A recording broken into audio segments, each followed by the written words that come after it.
శ్రీశైలం, శ్రీకాళహస్తి, వేములవాడ లాంటి పుణ్యక్షేత్రాల జాబితాలో చేరిన ఈ సిద్ధరామేశ్వరాలయానికి భక్తుల ఆదరణ క్రమంగా పెరుగుతోంది. ఉమ్మడి నిజామాబాద్ జిల్లాతో పాటు కరీంనగర్, మెదక్, హైదరాబాద్, మహారాష్ట్ర, కర్ణాటక ప్రాంతాల నుంచి భక్తులొస్తూ ఉంటారు. ప్రత్యేక పర్వదినాల్లో ఉత్సవాలు జరుగుతుంటాయి. మార్చ్, ఏప్రిల్ నెలల్లో బ్రహ్మోత్సవాలు జరుగుతాయి. కోరిన కోరికలు తీర్చే దైవంగా ప్రత్యేక పూజలు నిర్వహిస్తారు. మొక్కులు తీర్చుకునేందుకు ముడుపులు కడతారు. కోడెలను ఆలయం చుట్టూ తిప్పి మొక్కులు చెల్లిస్తారు.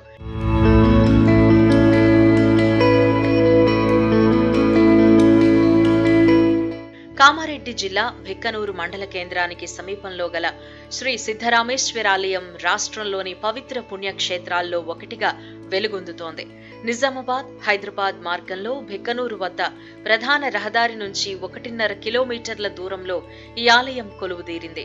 చుట్టూ పంట పొలాలు, చిట్టడవులతో పచ్చదనం మధ్య సుందరంగా కనిపించే ఈ ఆలయం భక్తులకు కొంగు బంగారంగా మారింది. ఈ ఆలయంలో మొక్కుబడులు విపరీతంగా చేస్తూ ఉంటారు. ఇక్కడ మొక్కుకున్నది తీరుతుంది అని భక్తుల నమ్మకం. ఈ ఆలయం గర్భగుడి వెనుక గోడలకు నాణాలు ఆంచి భక్తులు ఎంతో భక్తితో నమస్కరిస్తారు. అలా చేస్తే ధనం ప్రాప్తిస్తుందని నమ్మకం.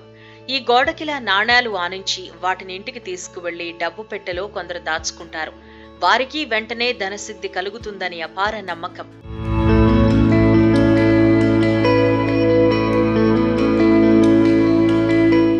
ఇక్కడి గర్భగుడిలోని శివలింగానికి ఓ ప్రత్యేకత ఉంది. విశాలమైన పానపట్టం లోపల కిందికి ఒదిగి ఉన్న శివలింగం ఇది. ఇలాంటి శివలింగం మరెక్కడా కనిపించదు. అది కూడా లింగం రూపంలో కాకుండా శిలారూపంలో దర్శనమివ్వడాన్ని ప్రత్యేకంగా చెప్పుకుంటారు. పైకి పానపట్టం మాత్రమే కనిపిస్తూ ఉంటుంది. మధ్య భాగంలో శిలారూపంలో ఉన్న లింగమే ఇక్కడి మూల విగ్రహం. ఆ లింగాన్ని చూడాలన్నా, స్పృశించాలన్నా కిందికి వంగాల్సి ఉంటుంది. కూర్చుంటే తప్ప లింగార్చన చేయలేని విధంగా ఉంటుంది. ఆలయం వెలుపల ఉన్న చిన్న రంధ్రంలో నుంచి వేకువజామునే వచ్చే సూర్యకిరణాలు లింగంపై పడి మెరుస్తూ ఉంటాయి. ప్రత్యేక సందర్భాల్లో మాత్రమే ఈ సూర్యకిరణాలు దర్శనమిస్తూ ఉంటాయి. ఈ దృశ్యాన్ని చూసేందుకు భక్తులు బారులు తీరుతూ ఉంటారు. ఆ క్షణాల కోసం ఎదురు చూస్తూ ఉంటారు. ఆలయ పరిసరాల్లోని మూలబావికి మరో ప్రత్యేకత ఉంది.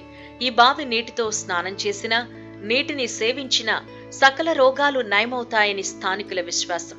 ఇక్కడే మండల దీక్ష చేపట్టి రోజు మూలబావి నీటితో స్నానం చేస్తే దుష్ట శక్తుల బారి నుంచి తప్పించుకోవచ్చని భక్తులు నమ్ముతారు.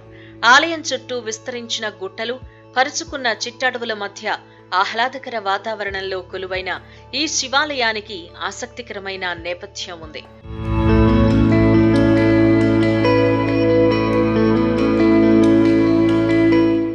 సుమారు 400 సంవత్సరాల క్రితం సిద్ధగిరి, రామగిరి అనే యోగి పుంగవులు దేశ సంచారం చేస్తూ భిక్కనూరు పరిసర ప్రాంతాలకు చేరుకున్నారు. వారిద్దరూ దట్టమైన అటవీ ప్రాంతంలో ఓ మహావృక్షం కింద తపస్సు చేసుకుంటూ ఉండగా ఓ రోజు ఒక ఆవు పాలను ధారగా పోయడాన్ని గమనించారు.